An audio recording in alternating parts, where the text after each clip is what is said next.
চট্টগ্রামের লোহাগড়া উপজেলার সাবেক প্রধানমন্ত্রী শেখ হাসিনা গত জুলাই আগস্টের নেজি গণহত্যা বিচার দাবিতে এবং স্বৈরাচারী হাসিনা সরকার ও তার দোসরদের বিচার এবং ফাঁসির দাবিতে বিএনপির জাতীয় নির্বাহী কমিটির চট্টগ্রাম বিভাগীয় সহ সাংগঠনিক সম্পাদক ব্যারিস্টার মীর মোহাম্মদ হেলাল উদ্দিনের নির্দেশনায় ছাত্রদল নেতা ফজলুল কবিরের নেতৃত্বে বিক্ষোভ মিছিল ও সমাবেশ অনুষ্ঠিত।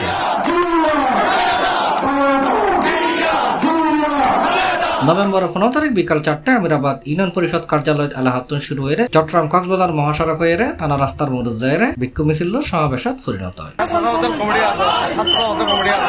সমাবেশত চট্টগ্রাম দক্ষিণ জেলা ছাত্র দলের সাবেক যুগ্ম আহ্বায়ক মোহাম্মদ ফজলুল কবির ফজলুর সভাপতিত্বে বক্তব্য রেখে অ্যাডভোকেট বেলাল উদ্দিন চৌধুরী, মকসুদ হোসেন, মোহাম্মদ মারুফ, জিয়াবুল হোসেন, মুর্শেদুল আলম, মোহাম্মদ আলমগীর, আনোয়ার হোসেন, শাহজাহান, কফিল উদ্দিন, মোহাম্মদ মহিউদ্দিন, মোহাম্মদ খুরশেদ আলম, মানিক সাইমন জিসান সহ আরো ভর্তি হয়।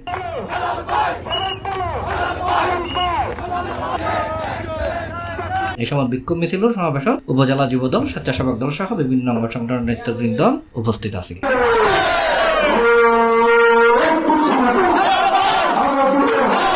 C+ চট্টগ্রাম।